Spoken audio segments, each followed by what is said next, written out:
Frank's Red Hot is the perfect blend of flavor and heat, so you can use an entire bottle to make recipes like buffalo chicken dip or buffalo nachos, or even things that don't start with buffalo. Frank's Red Hot, I put that on everything.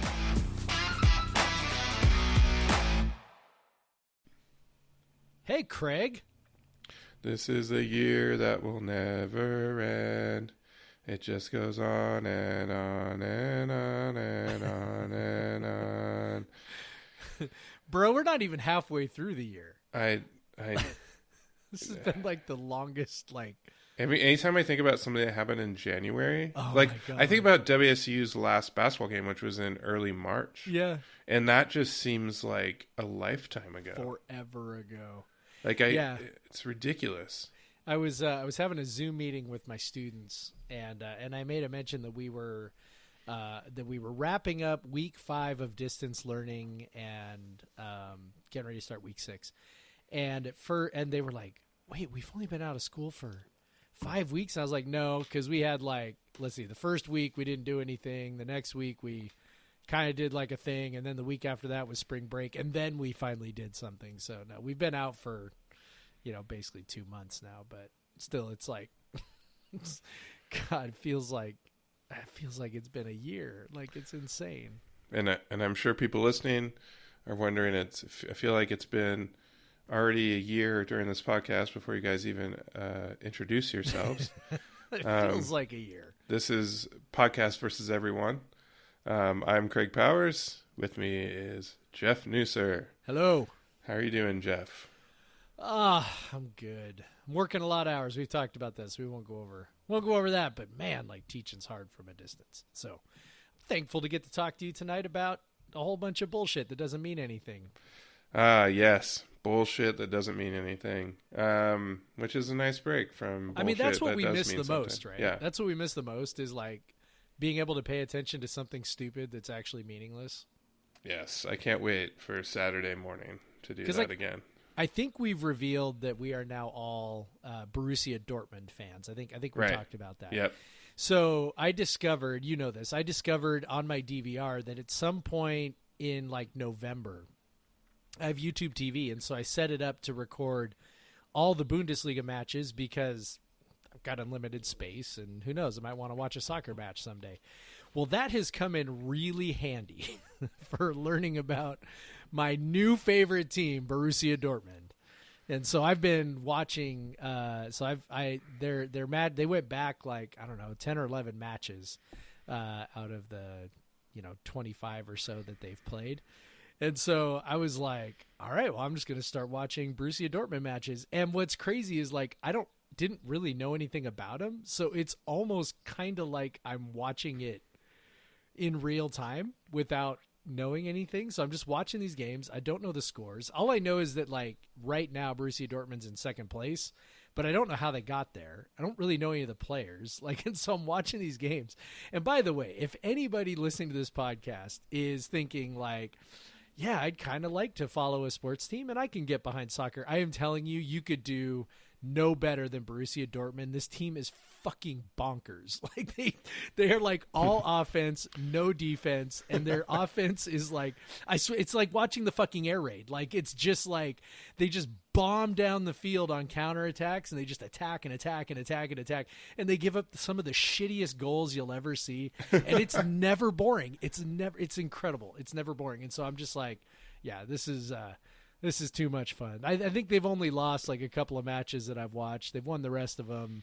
Actually, no, they had a draw against Leipzig that was absolutely insane, where they had 2 back passes that were intercepted and put in the back of the net.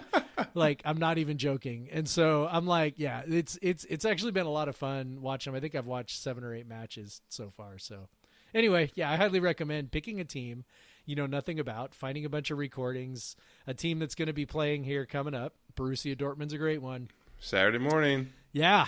I don't know if it's on TV. I hope it is. It is on TV. It's on, I think it's on FS1. Sweet. Yeah, 6:30 in the morning. Yeah, playing I'll against be getting the up hated early. Schalke.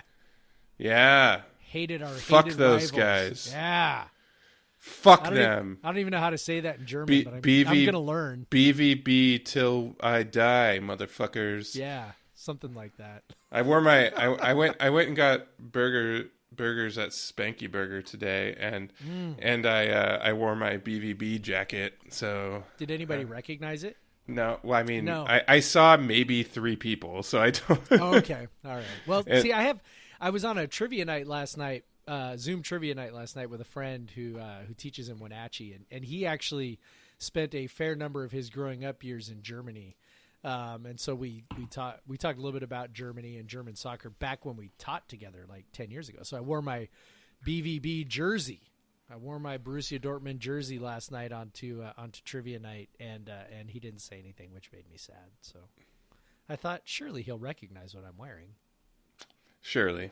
Guess not. Yeah. Well, I work made sure with the BVB 09 was nice and visible, because he was I get when he was a kid and he was growing up in Germany. I guess he played a lot of soccer. Was a really good soccer player. I was like, so he'll know, and then he didn't say anything. But I won the trivia, so. Well, there you go. I have my revenge. I have one of my coworkers, my closest coworkers, is she's German. She lives in Canada, but she was born in East Germany. Okay. Yeah, grew up and the wall came down when she was. I mean, she's about my age, so she came down. She remembers She remembers like soldiers on the street and like they're like weird shit like that. But she I said, hey, we're picking. She's not a big sports fan. She like knows the teams, and she's just like, I can't remember what she said. She said, oh, you got to go for this team, and I was like, oh, really? Who's that? She's like, they're 4th division teams. She's like, that's where I'm from. I don't think we're gonna follow a 4th division team. Yeah, no, I don't think that'd be very difficult from. Right. I mean, like if you follow us on at Pod versus Everyone, I kind of talked about how we landed on Dortmund, and one of the requirements was that the team didn't suck, because that is stupid. like if you're gonna choose to follow a team halfway around the planet, like you might as well follow a team that's good. Yeah, and we didn't choose the like Yankee Patriots. You can't choose Bayern Munich. Like that's. God, that like how awful would you have to be? I'm probably going to offend somebody by saying that, but come on. Like, all the people who grew up here and they're big Man United fans, or became Chelsea fans like 5 years ago. Yeah, or Man City fans. Now. Man City. Oh, that was I was tempted back in like what was it 2014 when they had that ridiculous fight. I was like, man. Like just that was so when they had the ridiculous win and won the league with 2 stoppage time goals on the final day, and it was such a nuts, like one of the most craziest sport things I've ever seen. So I was like, maybe I should just root for Man City, but now I'm just like, oh man, they're super annoying, and that they get their owners a little sketch, and that's exactly it. Somebody told me that's like cheering for the Red Sox, and I was like, okay, I got it. All right, I got it. Yeah, I can't do that. Because it's like, I was like, I don't know, that seems pretty cool. Like, they didn't win anything forever, and then all of a sudden they got good, and they're like, well, do you know how they got good? I'm like, no. And they're like, oh, they have like a Middle Eastern oil prince who dumped like $1 billion into players. And I'm like, oh, so they bought it. Yes, because you can do that in soccer. And I'm like, okay, never mind. That. So now I've joined Zane Murfitt also in becoming a Spurs fan. And so now my European soccer allegiances, I got my German team, I got my English team, I got my Northwest team, which they're showing a replay of the 2017 game against the Sounders. I don't know why you would want to watch that. 10-man Sounders just scored the equalizer, Clint Dempsey header, in the 94th minute. Yeah. Hell yeah. Suck on it, Portland. Yeah, that was great. And then, but then of course... Welcome to Soccer Talk. One of those Craig and Jeff. No, I just have to get a dig on Portland because I know we'll have Timbers fans that listen. So I know we have at least one who's that was a friend of mine. That was one of the years. Hi, Brian. Portland won the Cascadia Cup that year. Portland has only won the Cascadia Cup twice when the Sounders were actually a part of it. 2 of their Cascadia titles are the 2 years in between when the Sounders went to MLS. And it was only Vancouver and Portland playing for it, so they're last with 4 Cascadia Cups, and then they also only 2 of them have come when all 3 teams are involved. So, yeah. So that's a good way to wrap up soccer talk this week. Congratulations, Jeff, on all the new black in your wardrobe. Hell yeah, and yellow, man. It's awesome. Yellow. God, it's so great to have new colors in my like. Underrated part of being a sports fan is like all the different colors and stuff, and it's like I got so much blue and so much green and so much crimson, and now I get to add yellow. It's awesome. All right. Well, we talked about how we hate Schalke or FC Schalke, like till we die. Screw those motherfuckers. Rivalries or derbies are the best. That's a good transition. We'll talk about WSU's derby now. Derby. The Apple Cup, which we hate talking about because it's a miserable institution in the state of Washington. But today, Brett McMurphy of Stadium, which always throws me off. He's been there for a couple of years now, but it's just weird. Still feels like he works for ESPN. Yeah, right. Brett McMurphy of Stadium Network, that famous sports news source, is reported today that some conference schools are having preliminary discussions with other conference members about possible home-and-home series this year in case all of their league members can't play. So Theo Lawson of the Spokesman floated the idea of like, hey, how would you feel about 2 Apple Cups? Jeff, how would you feel about 2 Apple Cups? Fuck that. No. Oh my God. Can we go with 0 Apple Cups? Shit, no. Yeah, that's like, can we make that the option instead? Like, we just don't play. Like, that would be the only upside to canceling the football season. Would be like, we wouldn't have to play an Apple Cup. Actually, that's attractive. No, yeah, I don't need more of that miserable like time of like in my life. I don't need 2 of those days, 2 of those weeks. But I do know there are a lot of Coug fans that pretty much only pay attention to the Apple Cup. Yeah, they'd be. So they would get to pay attention to 2 games. Oh my season. God, double your fun. They'd be so excited. Fun. I just imagine those people are very sad all the time. Yeah, like, well, you know what though? Like, so I know some people like that. So I don't want to like, and they're wonderful people. So I don't want to like talk down too much. But it's also like they just like they have a different perspective on that game than my unhealthy perspective on that game. Right? Like my unhealthy relationship with sports is not their relationship with sports, right? So like for me, it's like, oh, another God fucking damn it, Apple Cup. They just like when we have to write about it. And I got to write about it and I got to talk about it. Pretend that we don't already know the outcome. And I'm just like and you know, it just makes my life miserable, and I like the ribbing at work that just drives me nuts, and I'm like, I just hate it. And like, so, but these people are like, if someday we win the Apple Cup again, they are just like on cloud 9. Oh my God, this is the best thing ever. And when we lose, it's like, oh, shucks, we'll get them next year. And I'm like, no, we won't. Like, we don't. I want you to feel my pain, and they just don't. Which I sort of envy them. All of you feel my pain. I envy them for that, but I also hate them for it. I envy. It's 95% of fandom. I guess it's like 99. Well, we do have the Sounders who are typically more fun to watch, and but 99% of fandom is like. I guess WSU football has been a lot more fun lately, but like, whatever.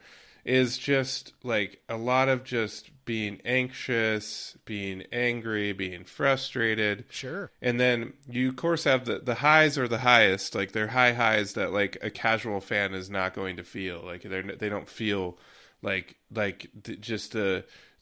casual fan would not have the like out of body experience I had when WSU beat 5-5 Oregon State to get a 6th win. Like right. I can't like after coming back, like they just don't have the same feeling. But on the other side, they're happy that happened, and they're not miserable if it didn't happen. Like, so like they don't go to bed like on random nights thinking about the UCLA game. Like, right. like I do. Like, oh fuck. No. Like the scoreboard flashing in your mind as you're trying to fall asleep. Right. No, they don't have to deal with any of that. Right. But they also don't get to, I can fire up that game, fast forward, of course, to the very end, because we've already covered that game on here, and it's an incredibly stressful experience even when you know what's happening. Just go to the end, the last couple drives, and it's super fun, and you kind of get that feeling. You get a little bit of that bottled feeling that you had the first time. But so you can do that, but also you get to feel all the pain all the time. So I don't know. Like, it's we have our existence, they have their existence. Theirs is probably much healthier. It's definitely healthier. Like, there's no doubt about that. They're not living life, man. That's true. You gotta live life. That's true. Existence is pain, Jeff. That's true. They don't experience the all the gamut of emotions. Like, we are like the inside out fans, right? Like we've got anger, we've got joy, we've got sadness, we've got disgust. We get lots of disgust. A little plug, because we're talking about this.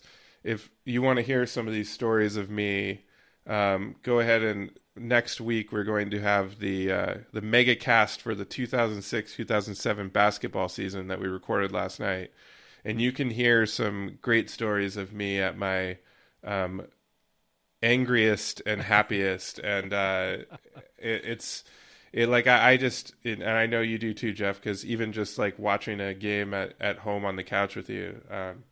But like, or at a bar or whatever, like you don't even have to be at the game, and neither do I. Like, Amanda just kind of like watches are giant balls of stress. Yeah, Amanda just watches me act like a petulant child, like while watching Cougar football. Like, Cougar football does it to me more than anything. But maybe like playoff Seahawk football, I can start to get, if it's the second round, then I start getting, and maybe if the Mariners were ever in the playoffs again, which they won't ever be, but. Yeah, so no, I don't want 2 Apple Cups. Also, I don't foresee this happening, because in the Pac-12, if there's going to be any schools that aren't playing, it's going to be us. Well, all this came down from the fact that the Cal State president, right? Or is it president? I don't know. Like, whatever the spokesman was for the Cal State University system, which includes UCLA and Berkeley. Said Cal State and UC are the same thing? I think so. I believe so. I don't know. Maybe not. Somebody said it was all part of the same system, but maybe it's not. I don't know. Anyway, the announcement was that they're going to go that they're definitely going to be online in the fall. And it was like, oh, well, and the NCAA is like, well, if we don't have students on campus, Emmert already said this, if we don't have students on campus, we probably shouldn't have athletes on campus. Okay, just to correct, they are different systems. Okay. But they both said the same thing. Okay, got it. Yeah. So there we go. So anyway, so if the idea is that, you've got a Pac-12 minus Cal and minus UCLA and, whatever, what do you do? And you might be right. I mean, Washington might be one of the ones that isn't like that, but I could also see, look, it's not like Whitman County has been devastated by the virus, right? So I don't know, I don't know how that plays out as far as, each school making their own decision, or the Pac-12 is, one for all or none for all. I mean, let's just be real. I mean, WSU is not that other schools aren't in spots, because everybody's in a spot. Everybody has spent money that they didn't already have, right? I mean, we all do it. I have a mortgage, right? And you have a mortgage, and if we spontaneously lost all of our revenue, we'd be really screwed, and it wouldn't matter how responsible we were, right? So, WSU, like a lot of places, is in a spot where they've got bills to pay. They've got, facilities that they've built or are building that, have mortgages basically coming due, and so they can't have zero revenue. And if they have any chance at all to play football, then, they're probably gonna take it. So, it's gonna set up some real interesting conversations about what happens. And Do some people play if not everybody can play, right? The Pac-12 typically has this all for one for all mentality, but right. I don't, and probably more so than a lot of conferences, to be honest, and probably not to their benefit most of the time. So yeah, this is a situation. Often WSU's benefit. But that is true, but it's one of those things where I think it's going to be real interesting to see how it plays out. I know this is like way in the future. Everybody wants to know what's going to happen 4 months from now, and I think that's kind of silly, but at the same time, there's not a lot else to talk about. So here we are. Well, speaking of what's going to happen 4 months from now, WSU dropped some interesting news on its season ticket holders today. Yeah. We got an email. I can pull it up somewhere. It's email linking to the ticket policy. So basically, WSU laid out a 3-option policy for if the season is canceled or partially canceled. Basically, there's option 1, option 2, and option 3. So I'm going to read them out. If you're listening to this, you probably already heard them, but I don't care. You may have not. You may come to this specific podcast for all your Cougar news. Which that's at your own behest. But option 1, you can donate your 2020 football season ticket and parking payments to support WSU student athletes. You obviously can then claim that money as a gift. Entirely tax deductible. Fully, which an important note is I believe it was 2 or 3 years ago. Yeah. When the Republican tax scam passed. Oh yeah. So did I say that? I'm sorry. Yeah. So a couple of years ago, it closed the book. So basically, any donations tied to tickets don't count. You cannot deduct them as a charitable donation. In this case, you would be able to do that, and you also would be a very nice person. Give it very generous. Fine, take all the money. Very generous for a service that I was not provided. Yeah, yeah, absolutely. Option 2, you can credit your 2020, which I believe this will be the most popular option. I would think so. Credit your 2020 football season ticket and parking payments and CAF contribution to the 2021 football season. So season ticket holders can then request their 2020 football season ticket and parking payments be applied. Prices for this is important to note. Prices for 2021 football season will be the same as 2020. So it wouldn't be like, okay, you have $40 left to pay or something. Right. And option 3, this is the most interesting one. So you request a refund. I cannot say that. I turn into BU when I try to say that word. Request a refund for your 2020 football season ticket and parking payments. Which, yeah, sure, yeah. But your CAF contribution related to the 2020 football season is now fully tax deductible and be acknowledged as such with updated gift receipt. That means you cannot. So if you are donating specifically for your tickets, even though it's not viewed by the only people that matter how they view it, how it's viewed as a charitable donation, WSU will not give that money back. They're going to keep that money. So you can just decide again that you just want to donate that money, which is fine. When I lived in Vermont, I didn't have season tickets, but I donated money, and then I basically was, when I moved back, I was still doing the same donation. I just bought whatever tickets fit under that donation. There's people that could be doing that, but I think like a lot of people donate an amount because it's tied to the tickets. Don't you think it's most people that do that? Yeah, yeah. Like I'm sure. Most people just donate whatever is tied to the ticket, and they look at the total amount. Because I mean, when you look at the, when you look at the seating chart, right? Like they do break it down for you, but it's like the total is right there on the seating chart. Yeah.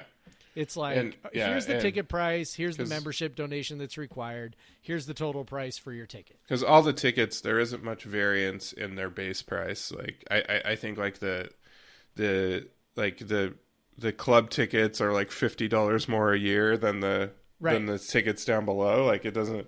There's not much variance there. What the variance is in the donation. Your median price is $410 for just the base ticket price, and then on the upper end, the most expensive ticket is $490 for the whole season. Yeah, and then on the lowest end, the lowest down from $410 is $275, but that's really like low. The family pack, right? Right. So the family pack is $275. There's one that's like $315, and those are like the end zone corner seats. Yeah. And then anything that's on either side of the stadium is all basically $410, and then the club seats are $490. And the only difference is but the median CAF donation is like $650, and then like the highest donation requirement is $2,900. So like that's the entire difference in the seats. So unless of course you're up in the suite, and then it'll be much higher. Yes, that is different. We're not talking about suites. But so does that? I mean, really, how many people actually donate like independently of? I don't know. I think there's definitely people that they might be in. I mean, there certainly are. They're in the 10,000 level, which I think is like is 25,000 Champions Circle, 10,000 is something else. They might be in that, but they might only have like a couple loge box seats, so they're above that. Because most people cannot get like a suite, so like I know that there's only like one private suite, like all the other ones are companies, and so that like you can't really go higher than that 20. I guess they would have like if they had 4 loge sheets, of course they had a family or something, but I feel like a lot there's at that level there's probably people that donate above, but I think on the lower levels, like if someone has even especially at the basic club level, because already it's such a big payment, like you're having to pay at one point it was $1,750 for the side ones, so per seat. You're looking at this thing, but at one point it was $1,750 for like the corner one. So like if you're getting in the club, yeah, that's still what it is. Yeah, so you're already like if you want just one ticket, you're already having to donate $1,750 and then plus $490 or whatever for the ticket, and so you're at $2,200. And I know there's people that donate more. I know for a fact I have friends that donate more than that, but they just want the one club seat because they don't have people come over to do the things or whatever. But yeah, it's I think you're right. Like the most people in the stadium look at what they have to donate to get their parking pass that they want, whatever, and then they do that. But this will put them in the point where you're not getting that. Like I donated like a certain amount, and then I got a raise, and I got a new job, and so I upped my donation, and then I was able to move back to some seats that were that had upped their donation previously, but really like I upped my donation because I wanted to, but I'm sure in the back of my mind I was thinking about like, well, I can move back to those seats that I liked before. Yeah. But we're in agreement, right, that it's pretty disingenuous of the school to be like, oh no, it's a donation. Why would you want the donation back? You've already donated. Well, yeah, because if a school could not, like if all schools, this is not just WSU, if any school, because every school does it this way, if they just flat out said that my season tickets were like my seats are $500 donation each, and then the tickets are $410 each. If they told me that my WSU season tickets were $910 each, like in your mind you're like, holy crap, like that's a lot. But if you kind of separate it, like they're able to make people kind of separate it in their mind, because you're also thinking, okay, because I buy these tickets, that qualifies me for an A pass because I have 2 of them. Like, because my donation qualifies me for A pass. So it's like, and there's like, because you're at the $1,000 donation level, there's certain benefits that you get or whatever. It's not like a ton, like I get like a tchotchke or whatever. But but I get a parking pass, which is the most important thing to me. That is important. Yeah. But yeah, but other than that, like if they advertise it, like it'd probably be harder for them to sell those tickets. It's amazing the psychology of just looking at a price point. But when you break it up, like it can kind of like make people change it. Also because you can do your donation in a monthly. So basically you can pay for part of that, in 12 yearly installments, and then you pay for the other half. You can actually do in 5. If you renew right away, they give the option to do 5 separate payments. But yeah, so basically you can break it up into a budget type of thing rather than a one big payment sort of thing. And right. I think that helps. Get your club seats. If you get those club seats you were talking about, you're talking less than $200 a month year round. Yeah, which, exactly. I mean, it's not chump change, but it's also not a car payment. It's not, so. So it's important, I think, for schools to break that up. And it gives it an altruistic feel too, right? Oh, yeah. You're like, oh, you're not just I'm a donor. Exactly. You're not just paying for your football tickets. You are, you're investing in student athletes and, whatever other garbage that they say, but it works, right? I mean, like, look, I donate not, that much, but I donate a bit to the CAF, and it's like, yeah, why? Because I care like everybody else. So it works. I know I just outed my donation, which is kind of weird. It's okay. I wasn't really paying attention. All right. Well, I mean, if you know where I sit, like you could look at that is thing. True. Like it's not that hard. I can figure that out actually pretty quick. Yeah. But yeah, so then there was one other piece of that email as well. Did you see that part? Oh yes, this is the most important part. What you called the Publishers Clearinghouse, or was it called? No, what was that place called? Columbia House CD. Columbia House CD clause. Club. We'll call that. Yeah. This is the Columbia House clause. Is that so? You got to be of a certain age to understand that, but that's okay. Yeah, I mean, I think you got to be at least 30 to understand that. I think so. Yeah. But so I like this. We're calling it the Columbia House clause. And we'll explain what that means after I read it. So if this announcement comes down, they're canceling the football season. The clause is, please submit your preference of those 1, 2, or 3 within 2 weeks of an announcement of the impacted 2020 football season. If we do not receive a response with the 2-week window, your respective 2020 football season ticket and parking payments, as well as your CAF contribution, will be automatically be treated as a tax-deductible donation to the annual fund to support student athletes with an updated receipt to inaugural purposes. You will default to option 1. So they could very easily default to option 2 here. Like they could easily default to option 2, which would be the right thing to do. But no, you default, like 2 weeks is not that big amount of time. There's plenty of people that could totally miss that in a 2-week span. Yeah.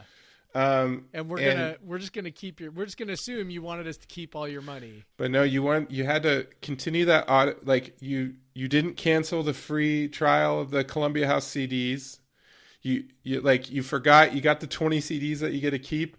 But you forgot, and you just keep getting CDs every month, CDs in the and mail. Then your card gets charged every single month. And I mean, obviously, there's a lot of kind of modern subscription services that are like that. Yeah. But yeah, this is exactly what that is. Like 2 weeks, because it's usually like 6-week free trial. The nice thing on Apple, like on the App Center, if you sign up for a subscription and you just want the free trial, you can cancel it immediately, but it gives you the free trial through the end. Yeah. But this is not so. You have to be on time to cancel it. Just like with Columbia House, you had to cancel it on the right day. Like you couldn't just say, okay, it's canceled. You had to at least wait till the CDs got there before you canceled. Right. But this is pretty blatantly stealing money. And I generally want to give WC the benefit of the doubt, at least at this point, because as long as Pat Chun has been there, they've generally done things right. They've generally been reasonable with things, and I mean, they've obviously everybody has missteps, but for the most part, they tend to do things right. This is so to me obviously wrong that it actually more reveals and underscores just how desperate the situation would be if the football season got canceled. And, we talked about that earlier, but I mean, that's like a doomsday scenario in so many ways. And so what they do say for the reason for the 2 weeks within the announcement is that it allows to update any respective gift acknowledgments in advance of the July 15th IRS deadline. Sure. But yeah, but it's like, so they're looking out for you before you do your taxes. For sure. I mean, it's just, it seems slimy, it seems shady, and it probably is a little, but it also is like, desperate people do desperate things. And this, like, honestly, it smacks of desperation. It's like, look, we're going to try and grab every penny that we can. They're going to let you roll over your tickets into next year, which of course doesn't really help them out eventually, but it really just kicks the can down the road, right? But it does help them bring in revenue when they need revenue. And so, I get it. I understand why they're doing it. It's also shady as hell. But, let's hope it doesn't come down to that. Yeah. I want to go to football games in the fall. That would be great. I'm trying not to predict what's going to happen. But yeah, it's I think at the very least there's going to be some sort of impact to the schedule. I don't think the schedule will go on as planned. I think money is going to win out, as it always does. There will be a season. Well, yeah, but I don't think the schedule. There are too many bills to pay. I don't think the schedule will look like it looks like right now. I don't think I don't think all the games are happening when they're scheduled to happen. Okay. Like we there's just been so many delays, and there's I saw someone tweet that there's only supposed 3 months of the season right now, but there's so much, I don't know. There's preparation. I don't know. We'll see. I definitely I don't know. They not to mention the fact that there'll be another a season of this virus, so the season could be very well halted in the middle of it as well. I think that's the part that makes me, and we like to say none of us knows anything, so full disclaimer, none of us knows anything. But my training as a journalist taught me to always follow the money, because so many decisions get made just based off of money. And there is far too much money wrapped up in this. I know there's a lot of money wrapped up in the NCAA tournament. That too, but they just didn't have a choice in that one. I think the further down the road we get with this thing, the more, and you're already seeing it, right? I mean, there's the COVID fatigue that's already happening. People are out and about. I mean, I went to Safeway tonight, and it was pretty much like any other night. Oh yeah, when I when I go on runs, I have to dodge so many more people every day. People are tired of it, and I understand why, and so this is not a value judgment, but it's I think that's representative of people feeling like they're willing. I just feel like people are probably going to be willing to put up with a certain amount of sickness, which sounds terrible and whatever, but I think that there are too many financial realities to this, and there's going to be people in power are just eventually going to make their peace with the fact they can't protect everybody during this.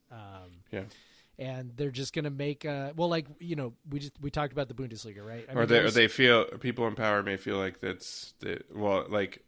for example, people in power at the conferences and stuff just feel like, well, it's not our job to protect people from this. Right.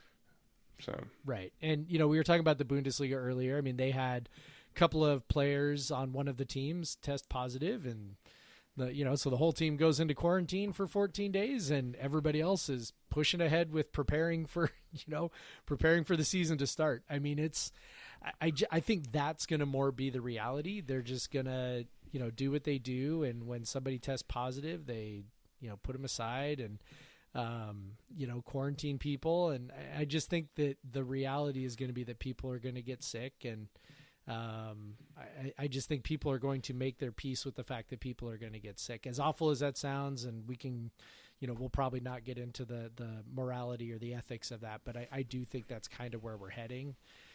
The only part that gives me a little bit of pause is that the NCAA is in this very strange place of not being a professional league, and the players are not paid, and the players can walk away at any point if they want to. So the players actually have a lot of power here, and maybe they're going to finally realize how much power they have over this situation. A pro league, it's a little different. I mean, pro football players, for years have been, making their peace with what, that sport does to their body. The NCAA is in a trickier spot. I talked about how Emmert said, maybe we shouldn't have sports if the other students aren't on campus. And it's like, well, that's sort of the logical, that's sort of the logical end to their argument they've been making for decades, which is, these are just students who play sports, right? They're amateurs. They play for the love of the game, et cetera, et cetera. Well, now that you're in this spot, it kind of maybe boxes you into to a decision that doesn't really work. I just don't know. Like, so many institutions are going to get, financially erupted, if there is no football season. And the ripple effects, and it's not like this is the only thing affecting the colleges, right? I mean, if they go all online, going to be a lot of students that are just going to be like, nah, I don't want to do that. I'm going to go ahead and take that year off, and I'll come back in the next year. So they're going to lose all sorts of revenue from that too. So typically, as we know at Wazoo, when athletic departments go in the red, the university is there to bail them out. That is not going to happen. That's there's not going to be enough money there for the larger campus to bail out athletic departments. So tricky times, man. Tricky times. Yeah, and I do wonder how players feel, because given that kind of some of the after effects of COVID seem to include a reduced lung capacity. I know that my Amanda was on a Zoom happy hour with some of her friends that live around the country, and one of her friends lives in New York City and actually just got over COVID.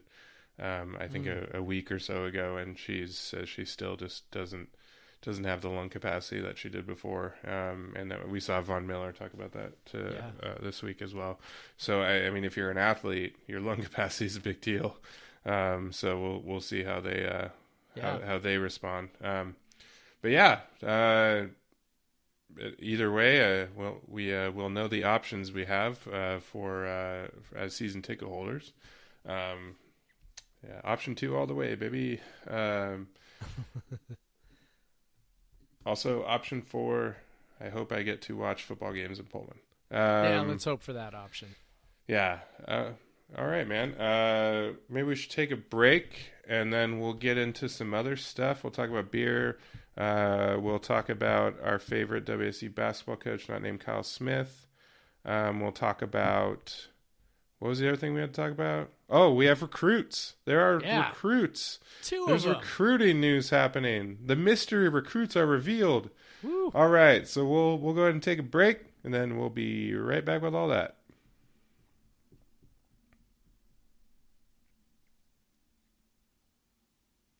And we're back. All right. Once again, I thought this was going to be a short episode, but we are 40 minutes in, and we haven't even talked about the first 2 things I thought of. But let's before we get into that, Jeff, what are you drinking? I am having a Lagunitas Hazy Memory IPA. It's as you might imagine, a hazy IPA. I know this will come as a shock. Is it like a triple IPA? No, just although it probably should be with a name like Hazy Memory. Yeah, well, it is 8%. That's pretty good. Yeah, it is. It's 8%, so it's a double maybe IPA. Maybe it classifies as an imperial IPA or a double IPA. It's the same thing. Double IPA. It is the same thing. There's no difference. Yes, I knew that. It's actually surprisingly good. I don't know. Like whenever breweries start to get a little too big for their britches, you start to wonder if the quality is going to drop. And then also there's little, it just kind of gets to be a little bit of a, you just kind of make a little bit of an assumption. Oh, they sold out, right? But this is actually quite good, so I dig it. Yeah, and for people that might not know, Lagunitas is fully owned by Heineken. That is what Jeff was referring to. Yes. Yeah, I don't know. Lagunitas has made a lot of good beer, and they seem to, even after the acquisition, have made more beer. They keep their price point down pretty well. Yep. Just compared to like Ballast Point, which pretty much went under almost because they got acquired, but their Constellation, who owned them, pretty much kept the prices at the same level, like at these higher levels, where Ballast Point had some of the more expensive, like before kind of the price inflation we've seen in craft beer, but like Ballast Point, it'd be like they'd have like a $13 6-pack of Sculpin IPA next to it. Oh yeah, you'd be going all over the place trying to find Sculpin. You'd be like, yeah, I found it. And that'd be next to a $9 6-pack of Lagunitas IPA, or an $8 whatever. So like the average person who doesn't give a crap, they just want an IPA, a craft IPA, that they're going to go for the $9 one.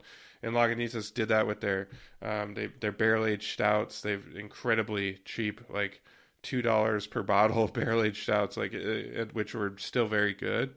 And so they've done that. Some of it's undercutting the market and getting your taps in and getting your shelf space and stuff. Because for the bar or shop themselves, that upfront cost of purchasing is much lower than a local craft beer who's maybe charging like twice as much. So that's kind of part of the reason people hate AB, because they do that on purpose. But yeah, they've kept their prices down. So if you just want to try one, I'm guessing you got that one from Costco, Jeff. I actually did. They surprisingly, right? No, it was on the shelf. It was a 4-pack for like, I don't know, $8 or $8.50, like a super good deal. And most pints.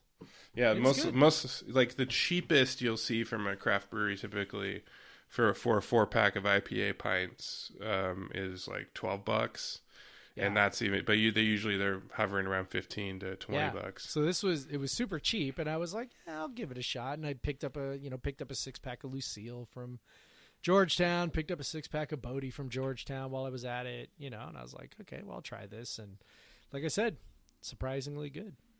Well, knowing Costco, if it was $8 there, they probably are charging like 15 cents over cost. And so like it's, it's probably be more like $11 at a bottle shop. Yeah. Probably true. But yeah, I was, like I said, pleasantly surprised. What you drinking? I am drinking. I've dug into the cellar for this one. As you know, I've taken log of my beer. So this is one of the ones where, why do I have 2 of these? Might as well drink one now. So this is Black Butte 28th birthday reserve. Imperial porter brewed with cocoa, vanilla, peated malt, and sweet orange peel, with 50% aged in bourbon and Scotch barrels.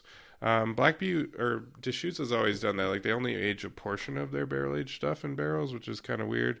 Because like the best version of their barrel aged beers I've had is their rye whiskey Abyss, which was 100% aged, and it's like, why don't you just always do that? Because beers would be a lot better. Well, I assume it's more expensive, right? So it is, but so they're aging they're blending fresh beer with aged beer.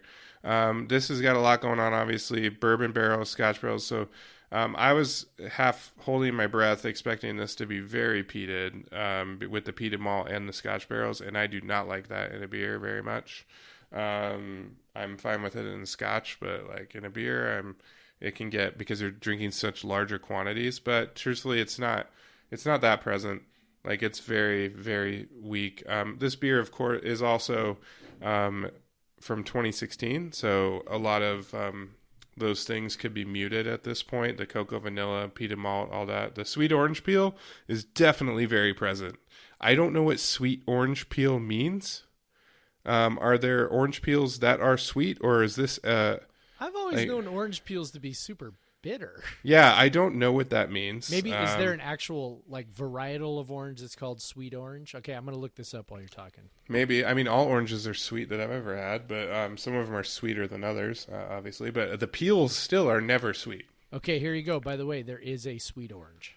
So there you go. So that's definitely still present. And there's a sweetness. I don't think that's from the orange peel. It's probably just from the fact that it's a big beer, and maybe from the bourbon. It's pretty good. It's got kind of a thinner body. I mean, it is a porter, so it should. Like, you're not expect to be like a thickness of a big stout.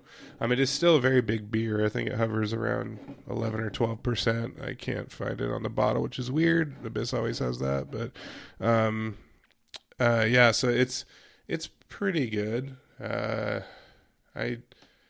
I would say if I would have drank one I didn't drink either of these bottles, obviously, when I originally bought it. If I would have drank one first, I probably wouldn't have bought the second, because it's not that great, and I can find better options. But it's still a solid drinker. Because it's got a thinner body, it's easier to take down. A little bit of sweetness, very, very light hint of that peatiness. Definitely not much, not specifically taste any cocoa or vanilla. Honestly, the Deschutes is a little old school, and so they're a little old school, so they won't try to hit that stuff in the face. Like they won't try to be such a vanilla bomb like some of the new school stouts. But overall, it's fine. It's not something I would seek out. Kind of part of the reason I don't kind of seek out these big Deschutes beers anymore, because they just don't like wow me like some of the other ones do, that I can buy at the same stores in the same places in the same quantities. So so Black Butte 28, you can find it nowhere because it's from 2016. Congratulations. It's a very good year. You can find there's one more actually. There's one more bottle in my, actually I know where to find another bottle. It's in my basement. All right.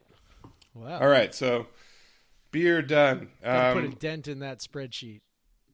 The spread, I've gotten to. We've done about. This is the fourth one from the spreadsheet we've drank tonight. So a couple, some smaller bottles, smaller like sours and stuff, so they weren't high ABV or anything. Yeah. You'd only have to drink 4 beers a day or a night for a lot of days in a row to drink it all. Yep. Yeah. Over 200. But not quite 250. So how about let's talk about recruiting. Yeah. I love it. It's my favorite thing to talk about. Yeah, it is. I love talking about 17-year-olds. Yes. With numbers next to their names and stars and that mean everything and nothing all at once. Hell. The only known commit we knew about last week was Orion Peters, but we had a mystery commit that was actually revealed like by the time I think we dropped this podcast. Yeah. But that was Christian Hilborn from Highland High School in Salt Lake City, Utah. Fun fact, there's also a Highland High School in Tieton, Washington. It was my rival high school. It's the rival of my high school. Was the their closest mascot high school. The Highlanders? I truthfully do not remember. Because all I think of when I think of Highlanders is because we actually didn't TV show from the 80s. We actually were in different classifications when I was in school. They're in the same now, but so we never played them, so I don't remember. I do remember when my sister played them in AAU, they had the absolute worst parents who treated my sister like garbage because she dominated their stupid little kids all the time. That's pathetic. They were the worst. They were bad humans. All people from Highland High School parents are bad humans. Just so you know. Anyways, I don't know about Highland in Utah though. In Salt Lake City, I'm sure they're lovely. But Christian Hilborn, his large. family, no doubt, was born on a hill. No doubt. 6'5", 280-pound senior to be. Pretty big dude. He's a large individual. 3-star recruit. I'd say on the lower end of the rating. Let's just say he's barely a 3-star. Yeah, recruit. he's barely. He's snuck in there. Rated 130th at his position, which is a tackle, and then 15th in the state. It's a big dude. The thing about offensive linemen is you kind of often coaches will want to work with the body mass versus the skill set, and that they think they can teach the rest of it. I don't. Truthfully, I'll say that without knowing that much about what Hilborn can do.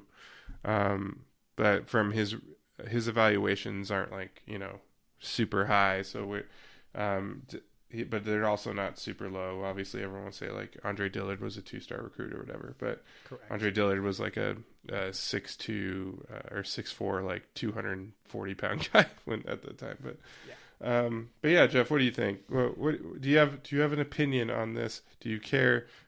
What do you think? Does it say anything about what they're doing with this class?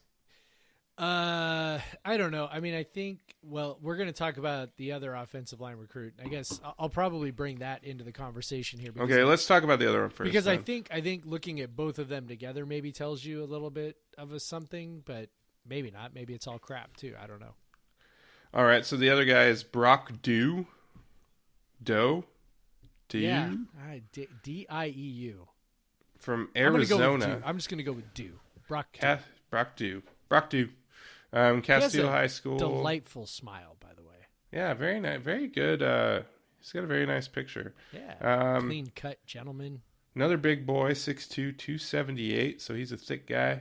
A little bit more highly rated, and 80.8337 or 8377, whatever that means.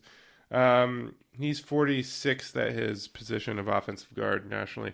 We got two guys, two big boys, who definitely seem like they're going to be 300-pounders by the time they get out of here. What do you think, Jeff? Yeah, that's the thing, is that they're not actually that big right now, right? They're 6'5", 280, 6'2", 278. Now 278 is not super light for being 6'2", and you could easily see him, pumping up to 300, but he's not a guy probably got a pretty thick neck already. Yeah, so he's probably not a guy who ends up, he's probably a guy who shows up, they give him, 8,000 calories a day, and he weighs 300 pounds, and then by the time he graduates within 2 years, he's 250 pounds. He probably plays he looks like a center. Right. I think that's the idea, is, he probably beefs up to around, 300.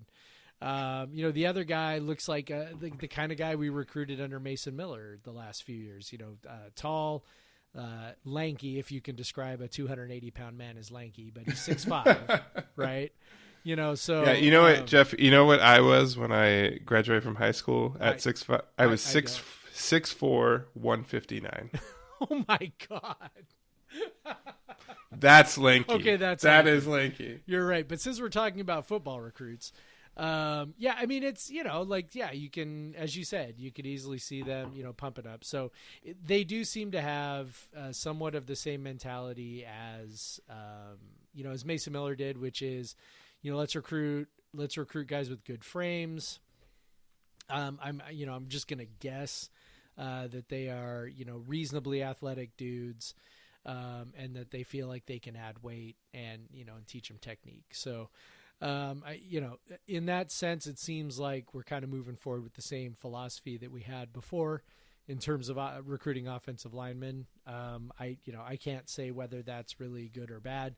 In fact, I'll even go so far as to say we're not even sure if that was good or bad based off of what Mason Miller was doing, because that probably was going to start to come to fruition this year with the guys that he recruited, because it was really about, he was there, 2 years, right? So, Yep. So for his 2 years, we recruited, and it was a very clear shift from what Clay McGuire was doing.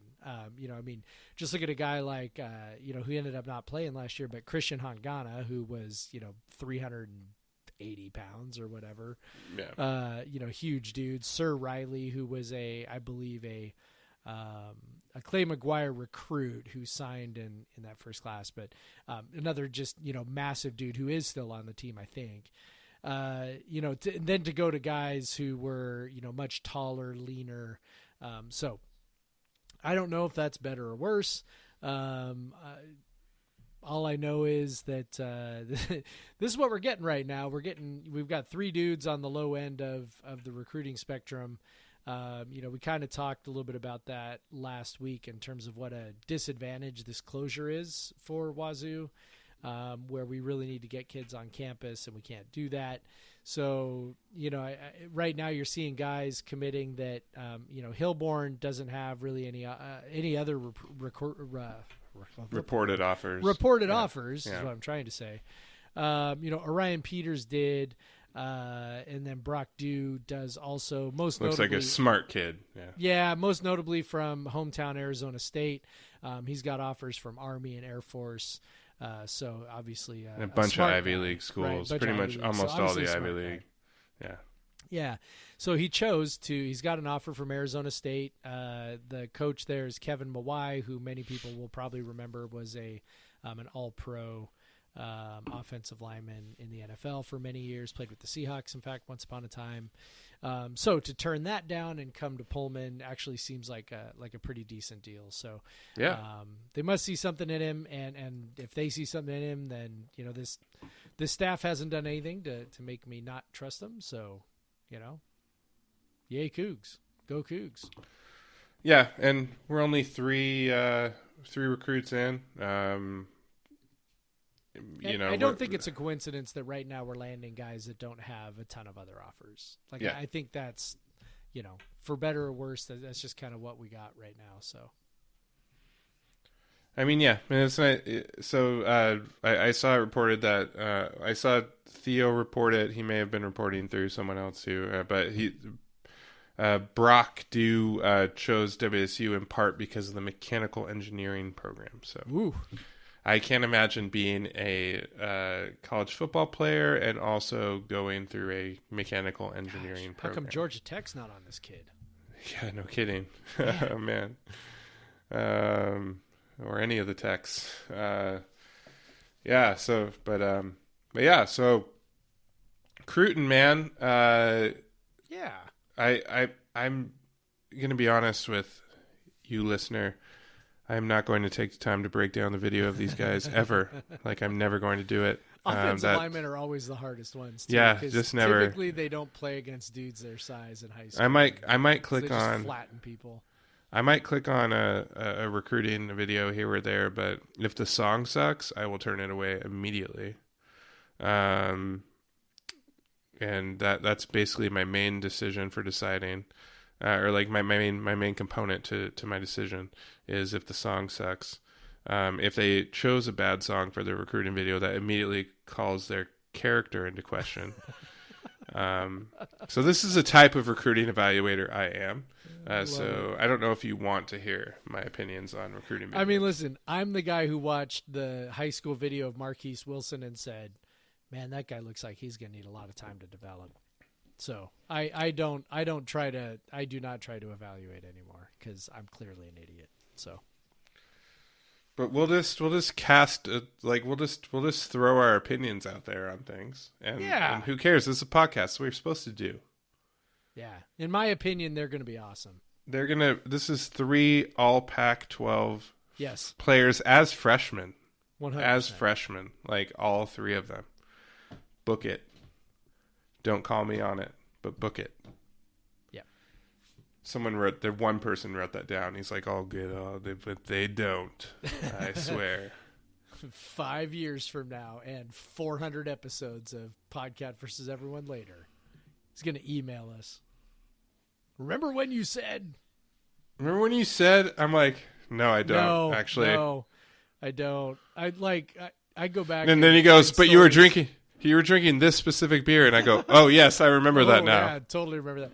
I mean, every once in a while I go back and find I see stories that I wrote at Coug Center, and I'm like, when did I write that? Yeah, 100%. I don't remember this at all. And we're not talking like a small like 300, 200 word news write up. Like we're talking like 1,000 words, 1,500 words of thoughtful analysis, and I'm like, yeah, boy, shit, I don't remember that at all.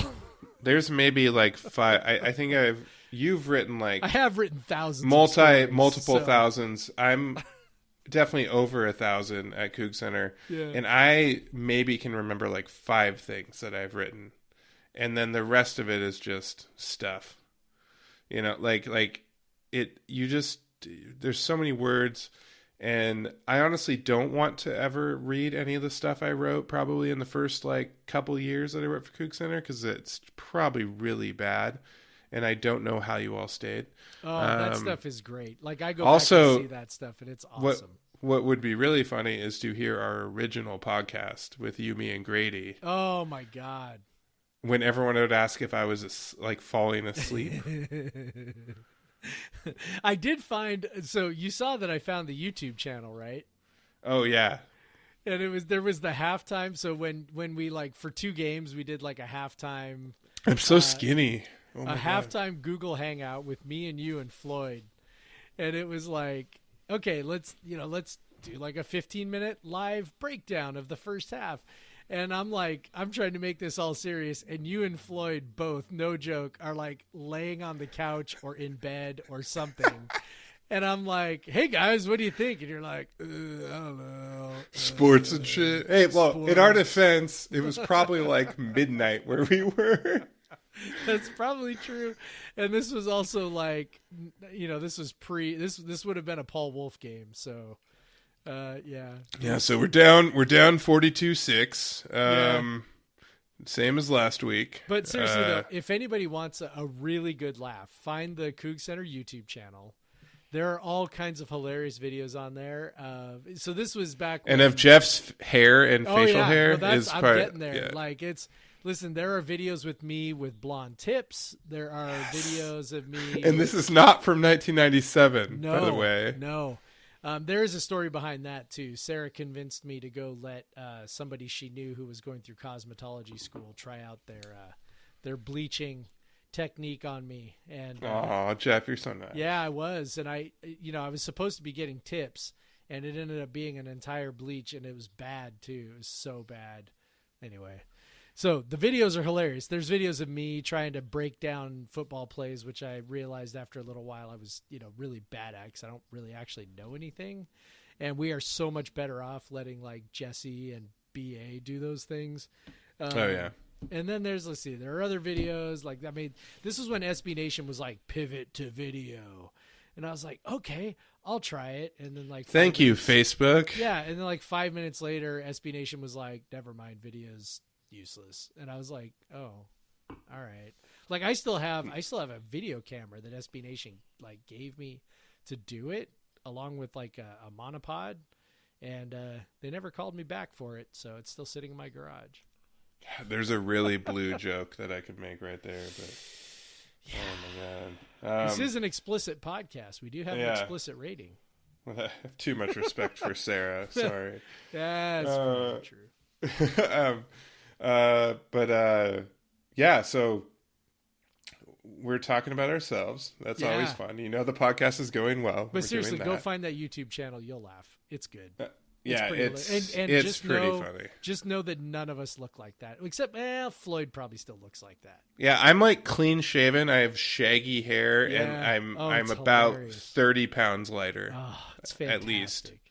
It's absolutely and I've it's funny. I've lost like 50 pounds to get to the point where I'm 30 pounds heavier than in that video. Like that's my weight journey. Getting old is awesome. Yeah.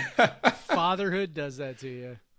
I made the decision to, on my lunch break today, run 4 miles, and it just ruined the rest of my day. I was just exhausted the rest of the day. I didn't get anything done. I'm like, I'm so tired now. This is supposed to like energize you. I'm tired now. Yeah. Welcome. It only gets. I'd love to tell you it gets better. It doesn't get better. So. Yeah, I've noticed that I don't just automatically like get faster and faster as I train and stuff. Like my body's just like, no, I don't want to do this anymore, dude. Why are you doing this? Like, body's like, go eat potato chips. It's way better. Taste them. Drink some beer. You got lots of beer to drink. I've been doing plenty of beer drinking. Yeah. Which is probably part of the reason why I'm not getting any faster.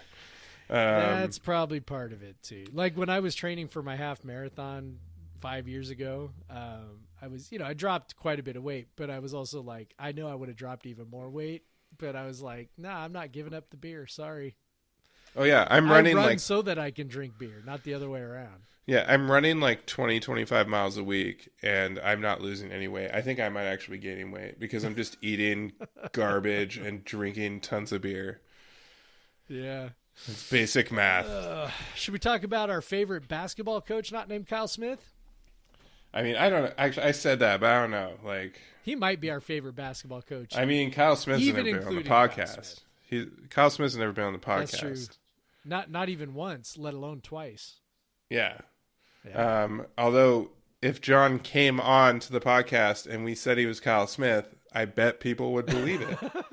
At least the first time, it would have worked. Yeah, it totally would have worked. We'd be like, we have Kyle Smith, and it would have been like, oh, wow, yeah, that sounds like Kyle Smith.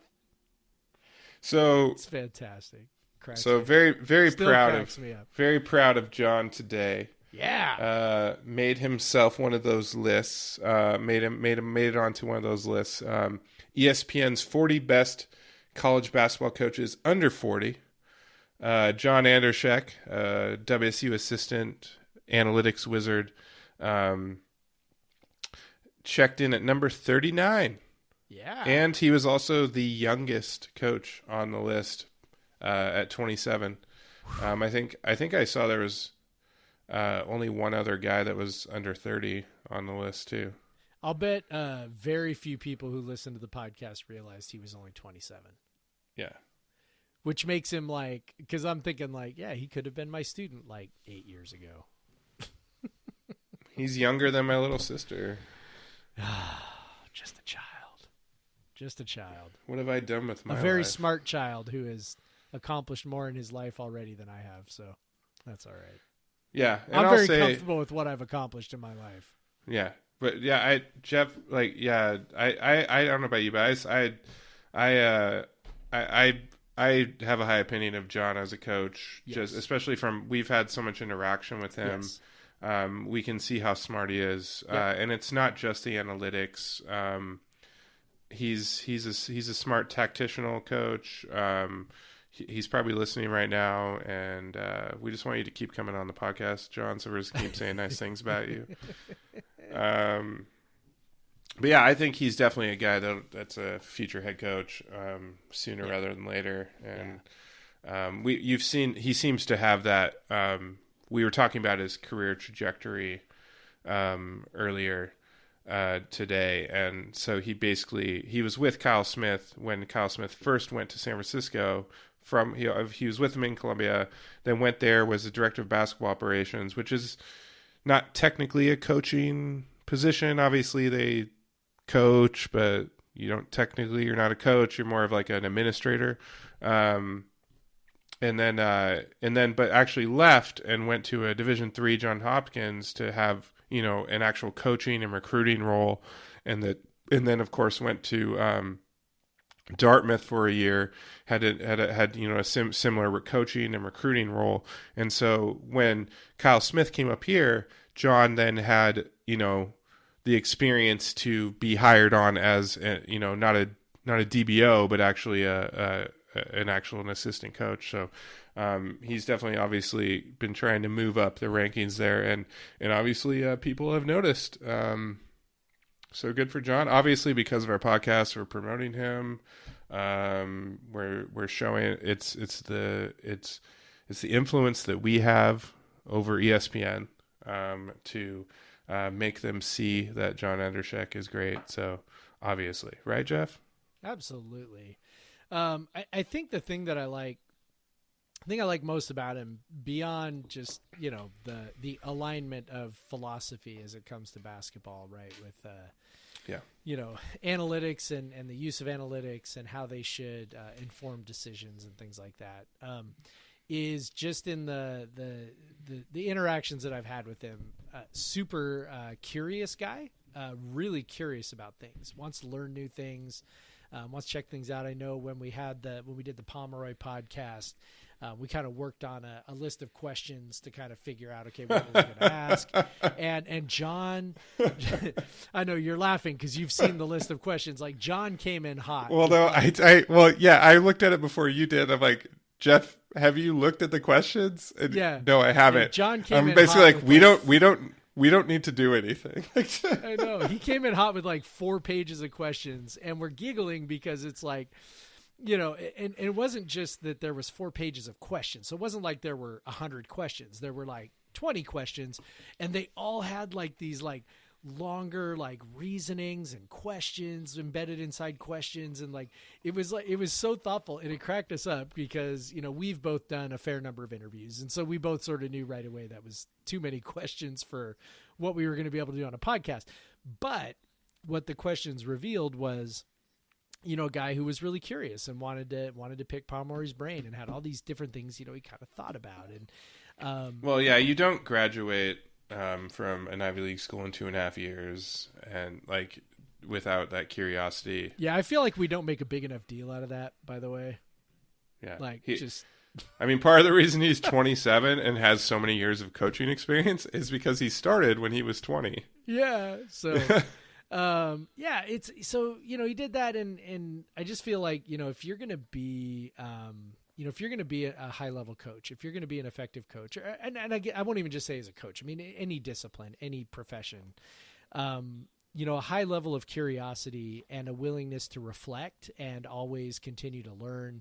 I think those are really prerequisites to be an excellent leader. And just everything I've seen from John is that he's on that track, that, he kind of thinks about things the right way. He knows what he doesn't know, wants to learn, and is, he's always, whenever I've talked with him, he's always incredibly deferential toward Kyle Smith. Right. I call him Kyle, and cause I'm just like, whatever. And John's always like Coach Smith. He's just, he realized he's working with a real smart basketball guy who he can learn a lot from. And so, yeah, I'm super excited for John being on that list. I think he absolutely deserves to be on it. And I just hope he remembers to come back on our podcast when he's made it to the big time. Yeah, I actually think he was a little low. I mean, I guess he can't compete with Richard Pitino, who got to be a head coach when he was like 12 because of his dad. But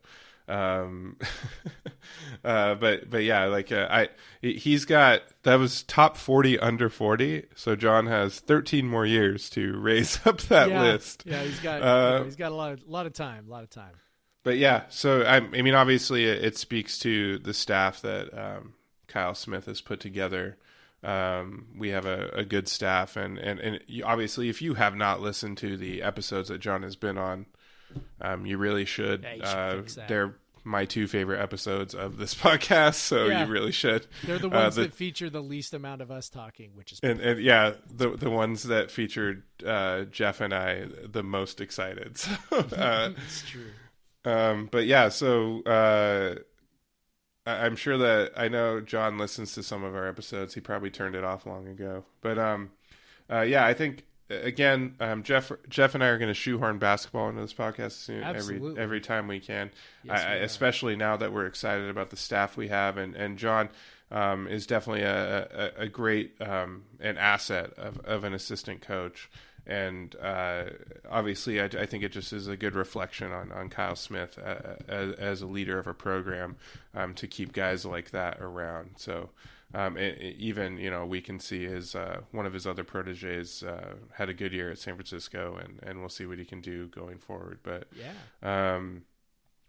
so I'm excited for him. I haven't we probably got to give him some. I'm sure he's gotten plenty of ribbing about it today from his fellow coaches, but I still meant to send him a text to ask him if he'll still remember us now that he's such a big shot. I know I think we both threw out congratulations on Twitter, but I don't think he responded to either one of them. So he's busy, dude. He's one of the top 40 coaches under 40 in the U.S. Yeah.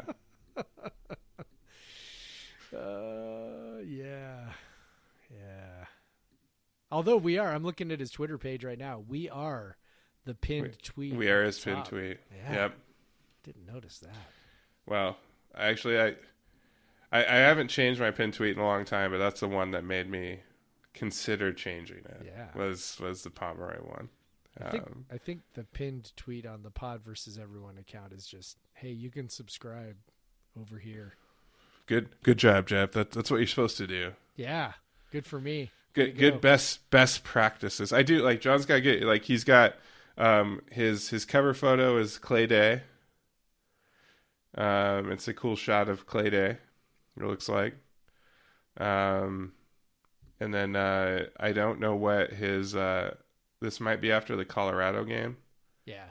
His profile. So yeah, he's a basketball nerd for sure. But yeah, so I don't know, man. You got anything else you want to talk about? No, I think that was pretty good shutdown episode. Pretty good Covered a lot contenting. of ground. So Yeah. what I do want to say is last night I had an absolute blast recording a Coug Center Hour mega cast on the 2006-2007 basketball season for I can't wait WSU, to which listen to that. is my absolute most favorite sports season of all time. And you'll hear all about it. I recorded it with obviously Michael, Preston, and then a bunch of Coug Center authors who were in school at the time. Zane Murphy, Kevin Dudley, and shit. Who are you forgetting?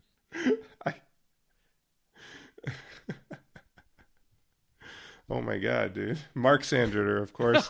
Well, I can't believe it.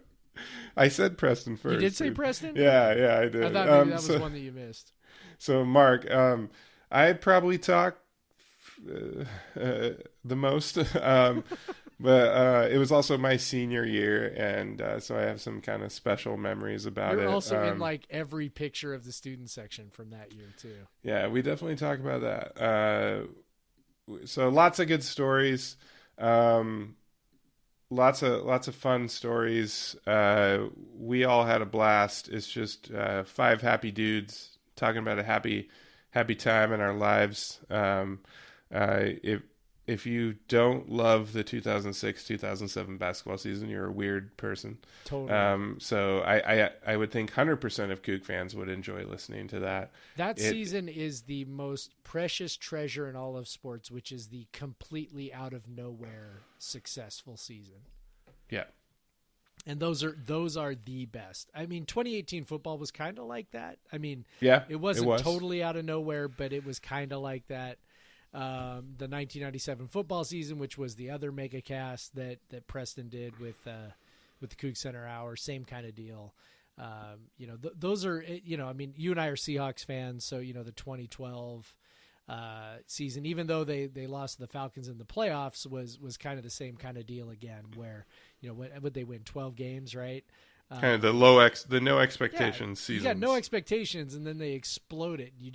All you have to do is have fun. You don't have to worry at all about, measuring up to expectations or anything like that. You're just like, every win is a treasure. Everything that they do positive is a bonus. Those are the best seasons, man. So I'm looking forward to listening to that because I wasn't in school back then. So yeah. So if you're experiencing it, yeah, I know I had a blast that. listening. I had a blast listening to the 97 megacast just because obviously I wasn't in school, and then I immediately went and watched it on YouTube after that. The Apple Cup that year. But I will say we called it Team Less Old. We had for that podcast. Team we're all slightly old. we're all still in our mid-30s at this point, but like, so it was a while ago. But yeah, so yeah, so if you're not subscribe so you can get that shit on your in your ears on Monday. Preston says he's going to drop that on Monday. Thanks to my corporate rising corporate. I shouldn't have said my employer, but whatever. You can figure that out pretty soon. Just look me up on LinkedIn. My corporate Zoom account, so we could just record it on that. So subscribe. Did you use your microphone so that you could sound totally different than everybody else, just like I did? Of course. I definitely, before we started, I told everyone, please wear headphones, because that's the biggest thing. That's the one thing you learn from podcasting. Whatever, your mic sucks, whatever, just wear headphones so we don't hear you back at yourself. Right. So, and also that's great advice if you're on your work Zoom calls and Teams calls and stuff. Like, wear headphones. Like, like when everyone's, where's that echo coming from? It's because someone's talking into their laptop and then hearing the speakers come back at them. That's why. Wear headphones with a mic, and it works out well. I don't know, man. Rate us 5 stars. Just do it. Don't even think about it. Just do it. Just it makes us happy, and it lets people find us more. Put us at the top of that WSU podcast totem pole. Yeah. Because you not only get us, you get the Coug Center Hour, which has been cranking out some awesome episodes with those Coug Center memories, or those Coug memories. That's been a really fun series to follow.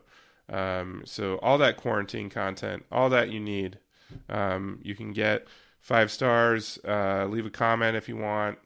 Say how great it is when John's on, and then it's still pretty good when Jeff and Craig are here.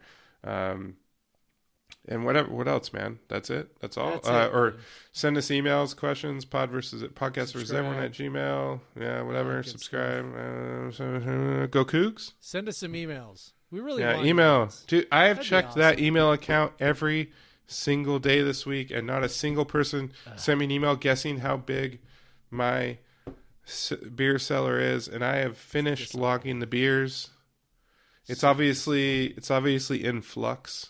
Like, because I'm drinking the beers now and buying someone new can beers. do the math, given what you said on the podcast. Well, they at least get a range. This will be like a math. This will be like a math quiz. I definitely gave a range. I was told there will be no math. No, there's math. I mean, we're a very math centric podcast. We actually are. So, yeah. We're not good at our math ourselves. We just we like other people's math. Yeah, it's about the same. Go Cougs, Craig. Go Cougs.